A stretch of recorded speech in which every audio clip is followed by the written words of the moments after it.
રાજ્યમાં અત્યારે ભારેથી અતિ ભારે વરસાદની આગાહીના પગલે દરેક જિલ્લાના વહીવટી તંત્રથી લઈ અને કોર્પોરેશન તંત્રએ તમામ અધિકારીઓની રજા રદ કરી અને નાગરિકોને વરસાદમાં મુશ્કેલી ન પડે તેની માટે ત્યાં તૈનાત કરી દેવામાં આવ્યા છે. હું રાજકોટના આપને આ દ્રશ્ય બતાવી રહ્યો છું.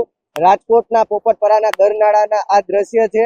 આ એ સ્પોટ છે કે જેને દર ચોમાસે આઈડેન્ટિફાઈ કરવામાં આવ્યો છે. પાણી ભરાવાની અહીંયા બહુ સ્થિતિ સર્જાતી હોય છે. અહીંથી હજારો વાહન ચાલકો નીકળતા હોય છે, જેના પગલે અત્યારે વાહન ચાલકો વરસાદની અંદર પાણીમાં મુશ્કેલીમાં ન મુકાય તે માટે અત્યારે એ લોકો અહીંયા તૈનાત કરી દેવામાં આવ્યા છે. ગરનાળું છે તેને બંધ કરી દેવામાં આવ્યું છે. હું આપને આ દ્રશ્ય બતાવી રહ્યો છું. કોર્પોરેશનની ટીમ અત્યારે અહીંયા ખડે પગે છે. જીસીબી મશીનરી લઈને તેઓ આવી પહોંચ્યા છે.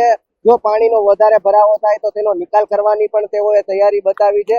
અને અત્યારે અહીં આ વોર્ડ નંબર 3 ના કોર્પોરેટર અજય મજેઠિયા સહિતના એમના સાથી કોર્પોરેટર આવી ચુક્યા છે. આપ આ દ્રશ્ય જોઈ રહ્યા છો. અત્યારે પાણી નિકાલ કરવા માટેની પણ તૈયારીઓ ચાલુ છે.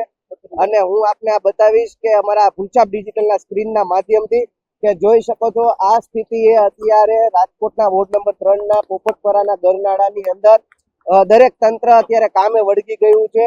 પોલીસ તંત્ર દ્વારા પણ અત્યારે ખૂબ સરાહનીય કામગીરી કરવામાં આવી રહી છે. લોકોને અવર જવર કરવા માટે સખત મનાઈ કરી દેવામાં આવી છે. આપણે સીધી જ વાત કરીશું અહીંના કોર્પોરેટર કે જેઓ અત્યારે સ્થિતિનો તાગ મેળવવા આવી ગયા છે. કોર્પોરેટર અજયભાઈ મારી સાથે જોડાઈ ગયા છે. અજયભાઈ, આપ અત્યારે અહીં આવ્યા છો. કેટલા વાગ્યાથી આપ અત્યારે સ્થળ વિઝિટમાં નીકળી ગયા છો? લગભગ મારા ખ્યાલથી ગઈ રાતનો વરસાદ ચાલુ છે અને હું લગભગ સવારે 8 વાગ્યાથી આવી રીતના ફિલ્ડમાં છું અને અમારા જે વિસ્તાર છે પોપટપરા છે કે ભાઈ આપણે હંસરાજનગર છે અને જે વિસ્તારમાં આવી રીતના તકલીફ પડે છે ત્યાં જઈને બધાને લોકોને કીધું છે અત્યારે કોઈ વરસાદનું આપણે વાતાવરણ વધારે છે એની હિસાબે કોઈ બહાર ન નીકળશો અને જેટલું બને તેટલું આપણે ઘરમાં રહેશો. પોપટપરાના ગરનાળે અત્યારે શું સ્થિતિ છે? કોર્પોરેશનની ટીમ આવી ગઈ છે, પોલીસની ટીમ પણ અહીં હાજર છે. શું અત્યારે અહીંયા કામ ચાલી રહ્યું? નહીં, કોર્પોરેશનને આખો પૂરેપૂરો સ્ટાફ આવી ગયેલો છે અને પોલીસનો સ્ટાફ પણ આવી ગયેલો છે અને બધાને સૌનો સહયોગ સારો મળી રહ્યો છે અને સૌ બધા સાથે મળીને અમે લોકો કામ કરી રહ્યા છીએ. વાહન અવર જવર બંધ કરી દેવામાં આવી છે, વાહન ચાલકોને મનાઈ કરી દેવામાં આવી છે. હાલ અત્યારે અહીંયા કઈ પ્રકારનું કામ છે? સ્વાભાવિક છે, જો પૂરમાં અત્યારે પાણી આવતું હોય તો સ્વાભાવિક છે પોલીસ ખાતું છે તો તંત્ર એની સાથે તંત્રનું કામ કરી રહ્યું છે અને તેની હિસાબે આપણે કોઈ આગળ જતા કોઈ પાણીમાં કઈ તકલીફ ન પડે તેની હિસાબે આપણે અત્યારે પોપટપરાનું નાલું બંધ કર્યું છે. મારી સાથે અન્ય સ્થાનિક જોડાઈ ગયા છે. આપની સાથે પણ વાત કરીશું. આપનું નામ શું? દીપકભાઈ દવે.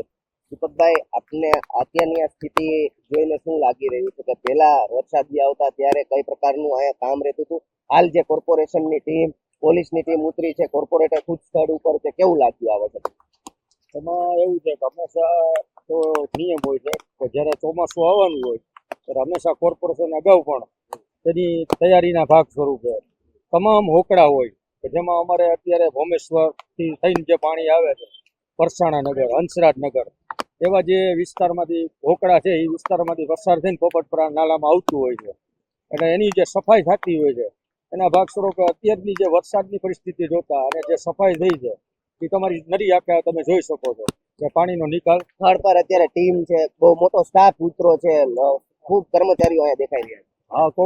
કોર્પોરેશનના બધા એન્જિનિયરો અને એની જે ટીમ છે, સફાઈની છે, ઢોકળા બેન છે, તેમજ ડેપ્યુટી એન્જિનિયરશ્રી એ બધા સ્થળની મુલાકાતે આવેલા ઇમરજન્સી લેવલે બધા સીબી છે, બધું સાથે ઊભા જ છીએ કે કાંઈ પણ દોડાદોડી થાય તો એ રીતની નાગરિકોને અસુવિધા ન પડે. નાગરિકોને અસુવિધા ના, બિલકુલ આ બહુ સારી સરાહનીય કામગીરી કહી શકાય. અને આપ જોઈ શકો છો કે જે વાહન ચાલકો છે જે અહીંથી જવા માટે સતત જોર કરી રહ્યા હોય તેને પણ સમજાવવામાં આવી રહ્યા છે. પોલીસ તંત્ર દ્વારા સમજાવવામાં આવી રહ્યા છે કે પાણીનું વહેણ હોય અને કોઈ અનિચ્છનીય બનાવ ન બને, જેથી કરી આપ અત્યારે અહીંથી જતા રહો.